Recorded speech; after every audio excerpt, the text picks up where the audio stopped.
ஆளுக்கு இப்படி தலையை கவர்ந்துக்கிறதா எப்படிமா? ஊருக்குள்ள மழை தண்ணி வேஞ்சு நில நேச்சு விளைஞ்சு பஞ்சம் பசி இல்லாம இருக்கணும்டா. உங்களை யாராவது ஒருத்தர் டீச்சர் எடுக்கணும்ல. இப்படி நாளா சோலையமா தான் எடுத்துக்கிறா. அவளை கண்டபடி பேசி மூலையில உட்கார வச்சு விட்டீங்க.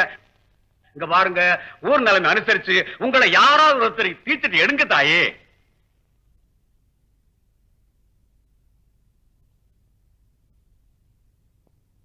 தாயி, இந்த தீச்சட்டியை மாத்திரம் நீ எடுத்துட்டீங்கன்னா உன்னை புத்தம் சொன்ன இந்த ஊரே உத்தமின்னு சொல்லும். நின்று போன கல்யாணமும் தானா நடக்கும். புறப்படுதாயி, தாயி புறப்படுதாயி.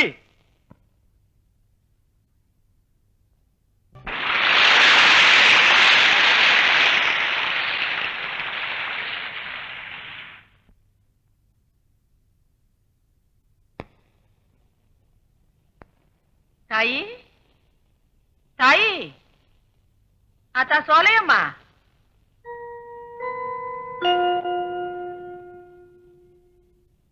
என்ன தாயி அப்படி பாக்குற? இப்பதான் நீ சுத்தமானவன்னு வெட்ட வெளிச்சமாக்கிட்டியே. கல்யாணத்தை முடிச்சிருவா.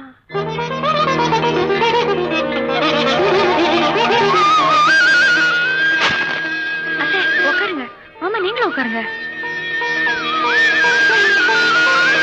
காப்பி சாப்பிடுங்க அத்தை.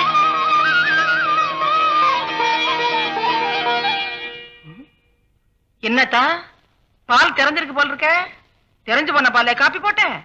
தெரிஞ்சு போன பாலை சாப்பிட கூடாதா அத்தா? நீங்க அதுக்கு தானே வந்திருக்கீங்க. என்னடி சொல்றவா? நீங்க தானே அத்தை அன்னைக்கு சொன்னீங்க சோலையம்மா தெரிஞ்சு போன பாலண்டு. மறுபடியும் எப்படி தட்டோட வந்தீங்க? சோல, உனக்கு என்ன கிறுக்கு இருக்கு பிடிச்சிருக்கா? உனக்காக நான் எவ்வளவு சிரமப்பட்ட தெரியுமா இந்த கல்யாணத்துக்கு எங்க அம்மா சம்மதிக்க வைக்கிறதுக்கு. என்ன சொன்ன? உனக்கும் எனக்கும் கல்யாணமா?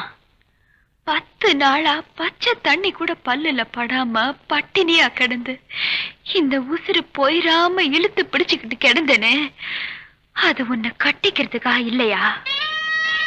முள்ளுலையும் கண்ணாடிலையும் மிதிச்சு நெத்தம் சிந்தி தீச்சட்டி எடுத்தனே, அது உன் கூட குடும்பம் நடத்துறதுக்காக இல்லையா? நெருப்புன்னு இந்த ஊருக்கே வெளிச்சமா தெரியணும், அதுக்காகத்தேன். நான் கெட்டு போனவன்னு உங்க ஆத்தா சொன்னா, இந்த ஊரே சொல்லுச்சு. அப்ப கூட நான் கவலைப்படல. ஏன் சோலையம்மா கெட்டு போயிருக்க மாட்டான்னு ஒத்த வார்த்தை சொல்றதுக்கு உனக்கு தைரியம் வரல பாரு. அப்பவே உன் சோலையம்மாளுக்கு நீ உசுரோட கொள்ளு வச்சுட்டயா? இப்ப பரவாயில்லையா? நான் வெறும் பொம்பளை, களை எடுத்து கருதெடுத்தாவது மானம் மறுவாதியோட என் வகுத்த கழுவிடுவேன். நாளைக்கு உனக்கு வாக்கப்பட்டு ஒரு புள்ளைய பெத்ததுக்கு அப்புறம் புள்ளைக்கு தகப்பம் வைரவனா இருக்குமோன்னு உங்க ஆத்தா சந்தேகப்பட்டுட்டான்னு வெயி. அப்பவும் நீ வாயை மூடிக்கிட்டு பேசாம இருந்துட்டீன்னா உன் புள்ளைய என் கக்கத்துல இடுக்கிக்கிட்டு என்னால தெரு தெருவா அலைய முடியாதியா? பொண்ணா பிறந்தவளுக்கு ஆத்தா அடுப்படி வரைக்கும், அப்பன் பந்த போடுற வரைக்கும், அக்கம் பக்கத்து செனம் எல்லாம் ஆத்திர அவசரத்துக்கு.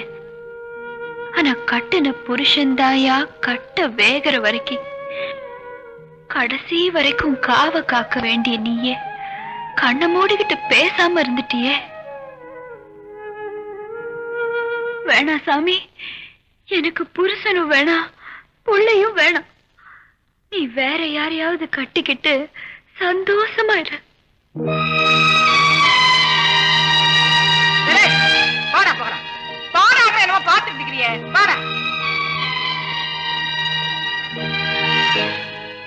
தாயி, நீ பேசுறது சரியா தப்பான்னு சொல்ல எனக்கு அருகதை இல்லை. என்ன உனக்கு கெடுதல் நடந்தப்போ நானும் வாய மூடிக்கிட்டு சும்மா இருந்தவன் தான். வயசுல பெரியவங்கிற முறையில சொல்றமா, உன் முடிவை மாத்திக்க தாயி. மாத்து குறைஞ்சு நகையா போக நான் ஆசைப்படல மாமா. மாத்து குறையாமலே மண்ணுக்குள்ள போறவதே சோலையம்மா. தங்கச்சி, எனக்கு விவரம் தெரிஞ்ச நாள்ல இருந்து சோலையம்மா தான் உன் பொஞ்சாதி, சோலையம்மா தான் உன் பொஞ்சாதி. நீ தானம்மா என் மனசுல ஆசையை வளர்த்த. ஆமாடா, அன்னைக்கு நான் தான் சொன்னேன், இன்னைக்கு நான் தான் சொல்றேன்.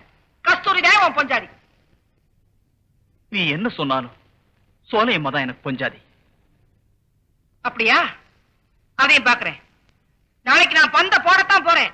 கஸ்தூரி கடத்துல நீ தாலியை கட்டினா அது கல்யாண பந்த, இல்ல உன் ஆத்தாளுக்கு கருமாதி பந்த.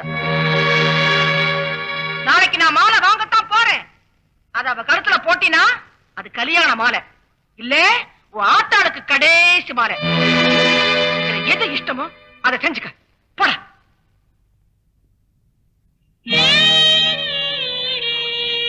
எங்க ஆத்தாளுக்கு கருமாதி செஞ்சுட்டு சோலை மலை கட்டிக்கிறத விட என் சந்தோஷத்துக்கு கருமாதி செஞ்சுட்டு எங்க ஆத்தா சொன்னவளையும் நான் கட்டிக்கிறேன்.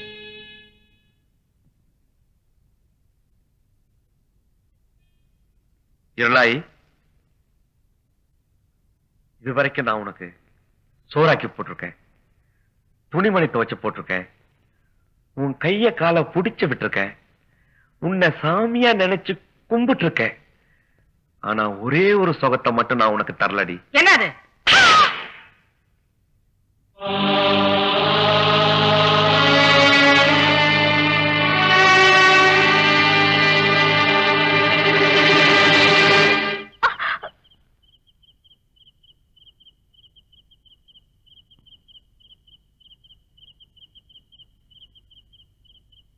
தாலி கட்டினா மட்டும் தாரமாக முடியாது சோழ. ஆம்பளை மனசுக்குள்ள தங்குனாதான் தாரமாக முடியும்.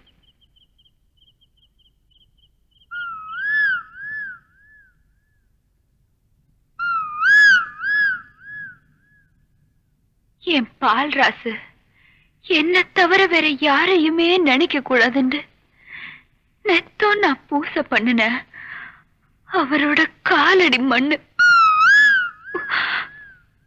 அவர் மேல இவ்வளவு ஆசை வச்சிருக்கல்ல, பிறகு எதுக்காக சொல்ல கட்டிக்க மாட்டேன்னு பிடிவாதம் பண்ற? கந்த துணியை கட்டிக்கிட்டு கல்யாணத்துக்கு போக முடியாது, வெந்த நில விதைச்சு வெள்ளாம பண்ண முடியாது. நான் கெட்டுத்தேன் போயிருப்பேன்னு நம்பி என்ன பெத்த தகப்பனே நாண்டுகிட்டு செத்துட்டாரு. ஆத்தா கணக்கு ஆதரிச்ச அத்தை அனாதையா போட்டுவிட்டு போயிட்டா.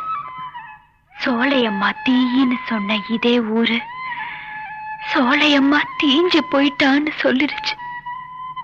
எப்ப இந்த ஊர்ல இன்னொருத்தன் கூட சேர்த்து என்ன தப்பா பேசினாங்களோ, இனிமே இந்த உசிறு போற வரைக்கும் இந்த உடம்பை என் பால்ராஸ் கிட்ட ஒப்படைக்கவே மாட்டேன்.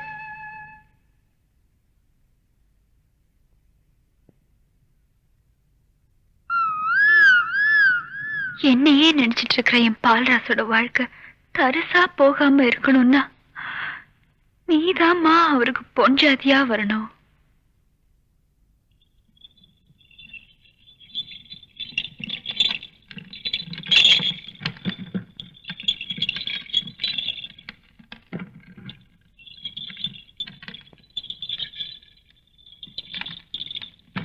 கொஞ்சம் வண்டியை நிறுத்த சொல்லுங்கப்பா. எதுக்குடா? ஒரே ஒரு தடவை சோலை மாவை பார்த்துட்டு வந்துடுறேன். அதெல்லாம் ஒண்ணு வேணாம், பேசாம உட்கார். ஏய், வாய மூடுறே, வண்டி நிறுத்துறா. நீ போய் பார்த்துட்டு வாயா. சோலை,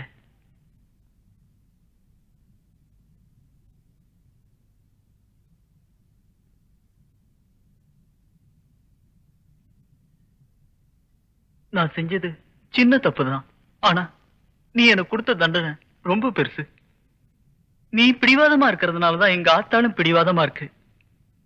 இப்ப நீ சரின்னு சொல்லு, எங்க ஆத்தா காலில் விழுந்தாவது நான் அவளை சம்மதிக்க வைக்கிறேன். கண்ணாடி பாத்திரத்தை கை தவற விட்டுட்டா மறுபடியும் கைக்கு வந்து சேராது.